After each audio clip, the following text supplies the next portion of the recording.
এটা হচ্ছে এয়ার ফিল্টারের যে কভারটা থাকে, মানে যেটার ভিতরে এয়ার ফিল্টারটা থাকে, এই জায়গাটা এয়ার ফিল্টার থাকে। তো এটা হচ্ছে যে এয়ার ফিল্টার চেম্বার বলা হয় এটারে।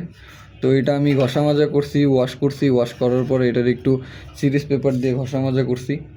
তো এখন এটাকে আমি আসলে রং করব।